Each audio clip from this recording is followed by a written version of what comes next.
A/B testing can be fun, but there are some things you have to watch out for. Hi everybody, my name is Greg Crable and this is my daily podcast, Something I Learned Yesterday, in which I take one issue from the world of publishing and try to explain it in about 3 or 4 minutes. Sascha Bossen has a good article on A/B testing that I'll link below. Today I'm going to review his 4 points and add 3 of my own. His first point is pay attention to the novelty effect. One panel might outperform your control simply because it's new. To avoid this problem, first, make sure to watch performance over time. The novelty effect will wear off. Second, check to see if first-time visitors behave differently than returning visitors.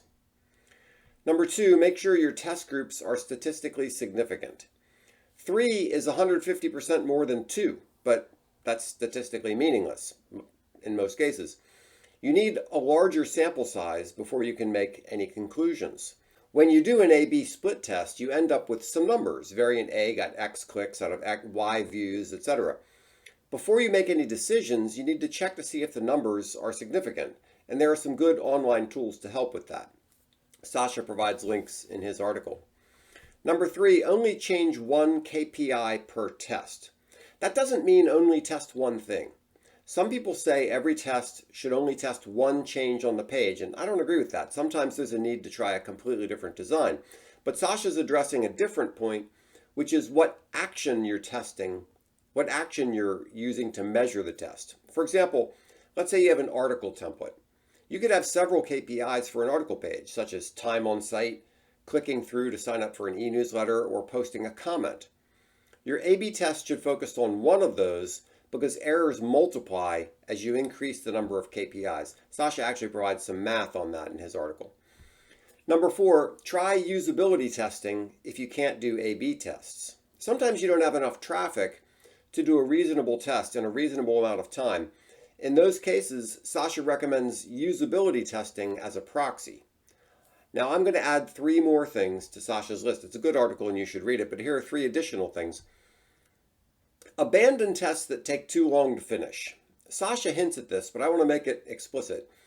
If a test takes too long to get a significant answer, you can't really rely on that test. It's like the old you can't step in the same river twice argument. If the test goes on for too long, are you really testing what you think you're testing, or are you testing changing moods and currents in your market? For example, let's say I want to sell a bicycle. I could test 2 product images, one of the bicycle and one of a beautiful person on the bicycle. If that test goes on for a while with no clear winner, maybe even going back and forth between the 2, I'd start to wonder about external factors, like maybe the beautiful person I picked looks too much like a particular actor. I don't know. And that leads to my next point, which is avoid testing psychosis. Testing can sound so logical and mathematical, but the more you get into testing, the more you realize how many variables you can't control and how many extraneous things could be affecting your results. What if your landing page suddenly gets an influx of traffic from a completely different source? What if a new version of a popular browser changes the way your page looks? And when you get into custom audiences, like things you can do with AI, it gets even more complicated.